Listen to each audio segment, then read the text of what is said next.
Meus queridos, eu queria convidar a quem está presente com a Bíblia em mãos a estar abrindo a palavra do Senhor em 2 Timóteo, capítulo 2, para fazer a leitura do versículo 3º e 4º.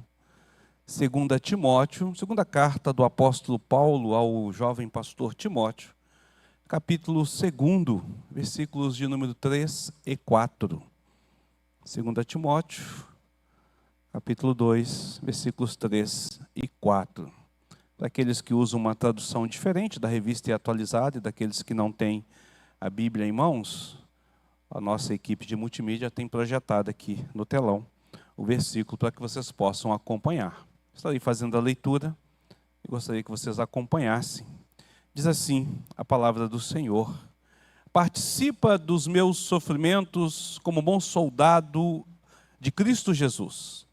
Nenhum soldado em serviço se envolve em negócios desta vida, porque o seu objetivo é satisfazer aquele que o arregimentou. Vamos orar mais uma vez?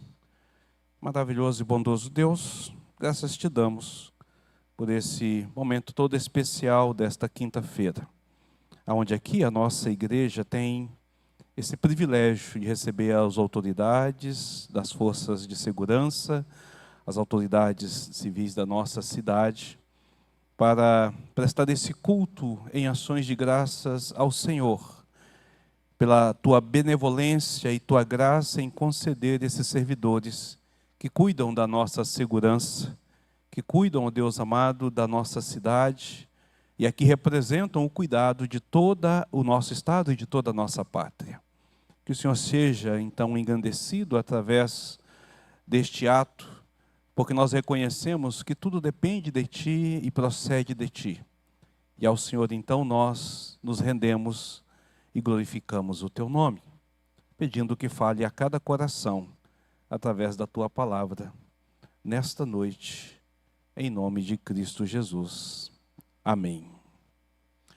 Meus queridos, minhas queridas, senhores presentes, esse culto ele é idealizado para rendermos graças, louvarmos a Deus pela benevolência que o Senhor concede a nós, criaturas, a oportunidade de ter uma segurança maior através do chamamento de cada um dos senhores que fazem parte da segurança.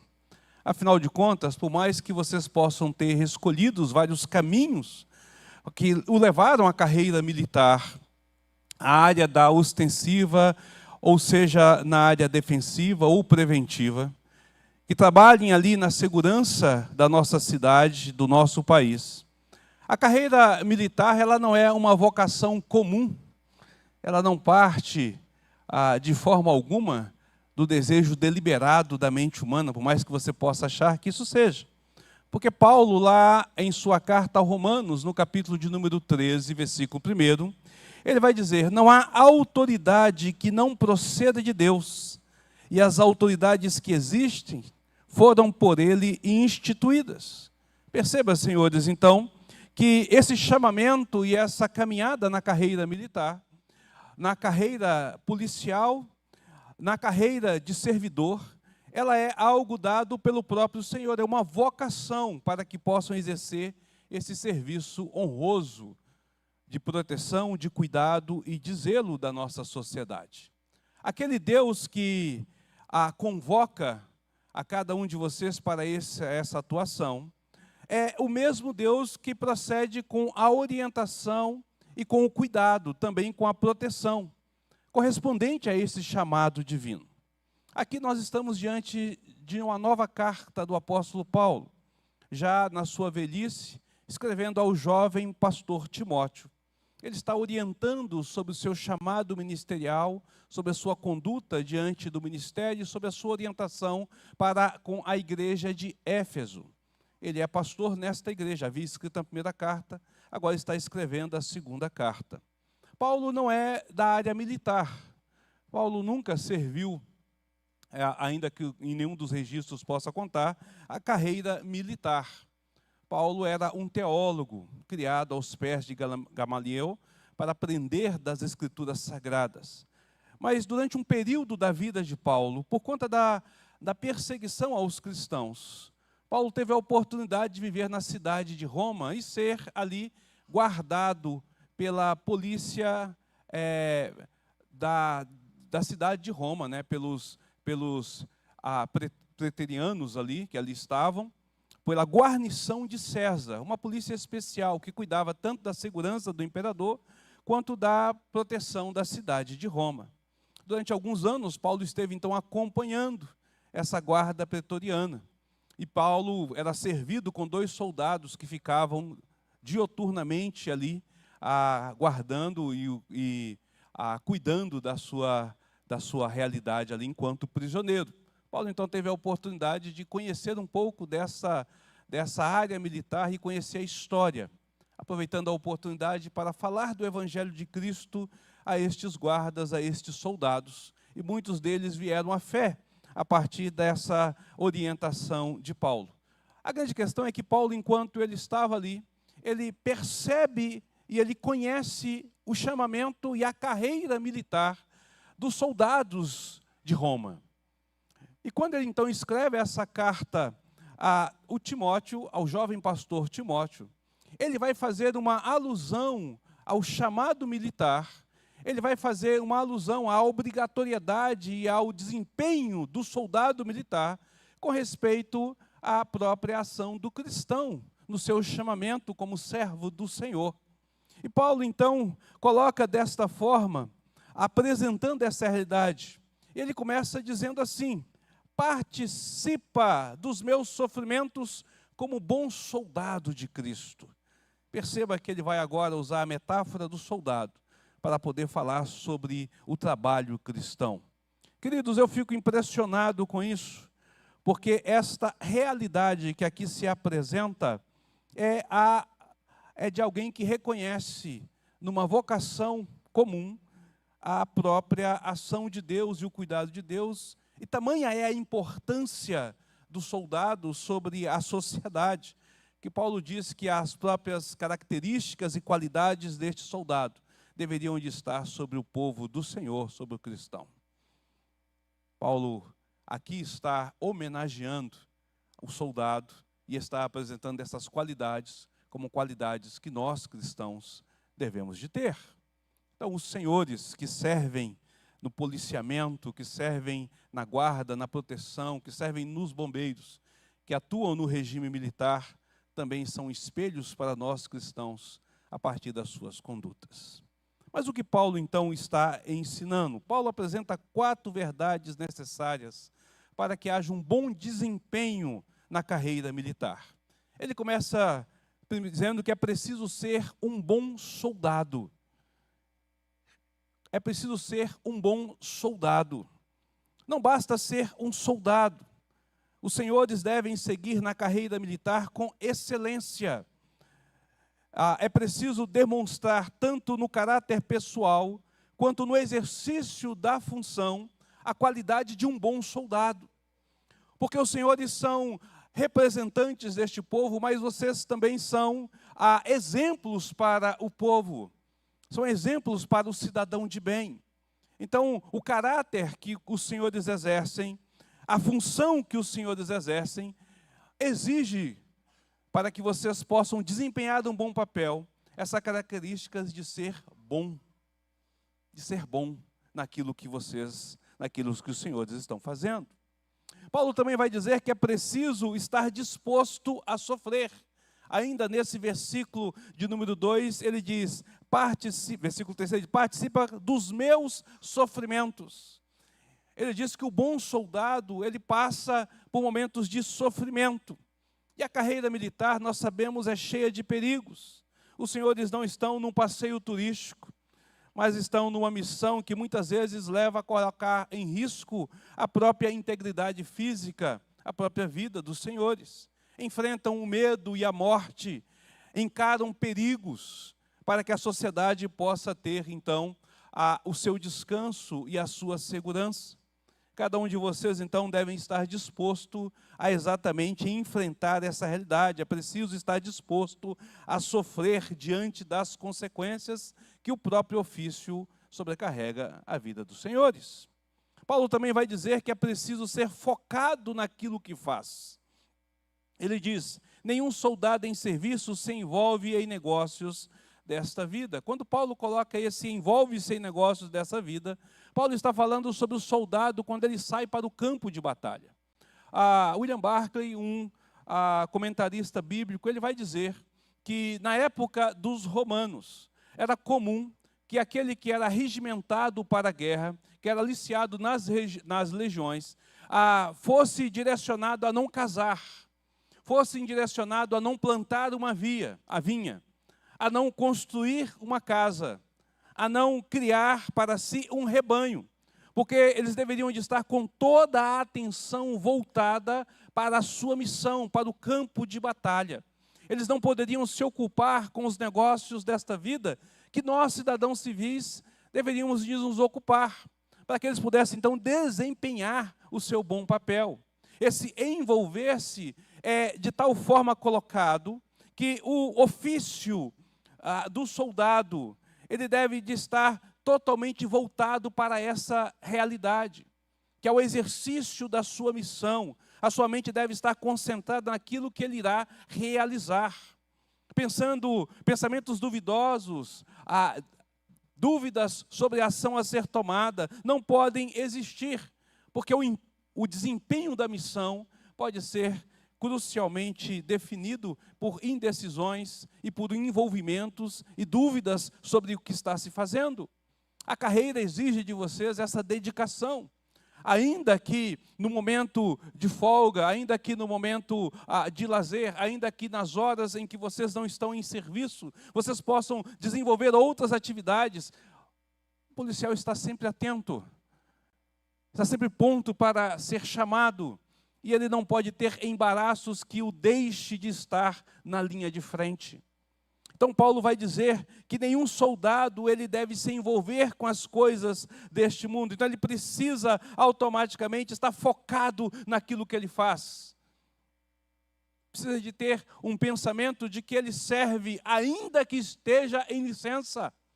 Que ele serve ainda que ele esteja em dia de folga. Quantas vezes a folga de vocês, dos senhores, não foi retirada, suprimida, trocada por uma necessidade? Quantos finais de semanas, quantas noites insones, quantos feriados prolongados, enquanto nós tínhamos a oportunidade de sair para o lazer, de estar com a família, os senhores estavam em missão para garantir a nossa segurança, para nos permitir estar vivendo as nossas vidas. Olha só que coisa interessante. Paulo também vai dizer que, em quarto lugar, é preciso ser fiel ao seu comandante. Ele vai dizer, porque o seu objetivo é satisfazer aquele que o arregimentou. Você não vai para a missão, os senhores não vão para a missão por conta própria. Os senhores não vão para uma missão porque vocês desejam simplesmente estar nessa missão. Os senhores vão porque estão sob um comando, estão debaixo de uma ordem, estão prontos a executar aquilo que o seu superior lhe ordenou, confiando muitas vezes as suas vidas à decisão desses superiores. Vocês devem estar então sempre prontos a servir o seu fiel comandante. Essas 4 características que são apresentadas para o soldado, que são apresentadas para aqueles que percorrem a carreira militar, elas são também as características do cristão, a qual ele deve observar como seu grande comandante, Cristo Jesus, como aquele que o guia e o direciona. Ele deve ser um bom exemplo para a sociedade. Ele deve estar disposto a sofrer as consequências por defender a verdade da palavra do Senhor. Ele deve estar disposto a seguir o seu comandante, Cristo Jesus. Paulo tira essas lições e aplica isso a nós cristãos, a partir da observação do ofício dos senhores. Perceba a honra a qual é caracterizada, então, para o serviço que os senhores têm apresentado. E estas 4 verdades apresentadas pelo apóstolo Paulo, ela visa algo maior, um bem maior. Ela não visa a realização pessoal, ela não visa o enriquecimento, mas ela visa o bem do cidadão de bem. A proteção, a guarda e a segurança do cidadão do bem. Quando os senhores estiverem vivendo essa carreira e caminhando sobre essa carreira, vocês devem estar amando e respeitando esse ofício como algo divino a qual Deus deu aos senhores. Antes de decidirem estar na carreira militar, no policiamento, no patrulhamento, na defesa da nossa cidade, antes de decidirem estar sendo servidores da nossa nação, Deus os já havia chamado e colocado esse intento no seu coração, para que você viesse desempenhar um papel de extrema importância à nossa sociedade. Portanto, eu gostaria também de chamar a sua atenção para um fato ainda mais importante. Quando os senhores estavam na academia se preparando para a formatura e vir atuar no ofício, fizeram um juramento.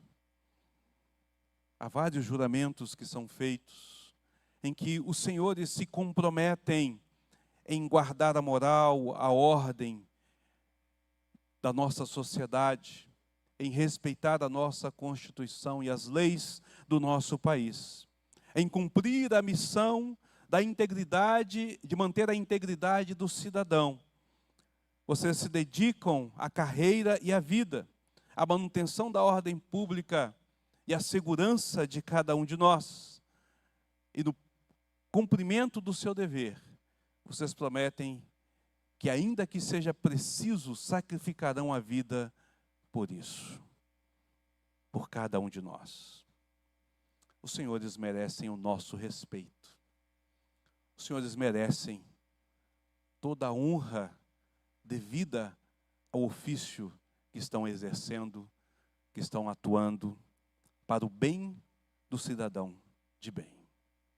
Essas palavras que os senhores proferiram diante de uma autoridade, ao se tornarem oficiais, ao assumirem esses cargos, elas não foram pronunciadas apenas diante dos homens. Não foram palavras simplesmente ditas, mas ela também é um juramento àquele que o vocacionou. Você está falando também ao Senhor, e está jurando ao Senhor que você estará disposto a cumprir o seu dever. Porque, como eu havia afirmado, é dele, é do Senhor, o poder de elevar, de instituir qualquer autoridade. Não é do homem, é dado pelo Senhor. Senhores, entendam então que este Deus que vos vocacionou, chamou, ortogou com a autoridade para cumprir a missão do ofício a qual os senhores estão, para zelar, cuidar e proteger e ser exemplo para o cidadão. É diante deste Deus que vocês estão servindo em primeiro lugar. É diante deste Deus que vocês estão servindo em primeiro lugar. Também é a Ele que haverá um dia em que estarão prestando contas pelos seus atos, prestando conta pelo serviço que realizaram. Não no final de um turno, ou quando entrarem na reserva, mas no apagar das luzes, no findar dos tempos, no passamento desta vida. Então vocês terão um encontro direto com este que é a verdadeira autoridade sobre a vida de cada um de nós. Ele irá requerer de cada um dos senhores não apenas o bom desempenho do ofício, mas a boa conduta também como um cristão, ainda que você possa não se achar um cristão. Porque este que é o Deus único, vivo e todo-poderoso, Ele é o Criador, sustentador e mantenedor de toda a terra. A Ele todos nós prestaremos contas um dia. Todos nós iremos a Ele. E o que nós temos a oferecê-lo? O que nós entregaremos neste momento? Então nós devemos de ser sinceros, honestos conosco mesmo e admitir que, por nossa própria condição, e ainda que Ele tenha chamado os senhores para esse ofício, e chamado a mim para o ofício pastoral, nós não temos a menor condição de cumprir toda a exigência do ministério que Ele tem nos dado. É impossível para o ser humano atender tudo aquilo que Ele coloca como responsabilidade sobre nossas vidas, como exemplo para a sociedade, como pais, filhos, irmãos, esposo e esposa, como cidadão e como servidor. É alta demais a sua exigência. O que devemos de fazer então, queridos? Desistir, nos entregar à derrota, abandonar aquilo que Ele diz na sua palavra? De forma alguma. O soldado cumpre a sua missão. Ele vai com o risco da sua vida, ele vai até o extremo, ele tira a força onde não existe. Ele busca soluções para que ele possa cumprir a missão, para que ele possa chegar ao final e apresentar-se diante do seu comandante dizendo: missão cumprida, Senhor.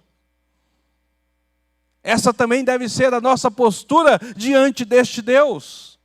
Porém, entretanto, todavia, não com a nossa segurança e a nossa confiança, porque jamais poderemos fazer isso à altura, mas na confiança de Cristo Jesus, como Senhor e Salvador de nossas vidas, como aquele que tem guardado e tem zelado por nós, para no dia do encontro com Ele, possamos ouvir dos seus lábios as doces palavras: servo bom e fiel, entrai para o gozo.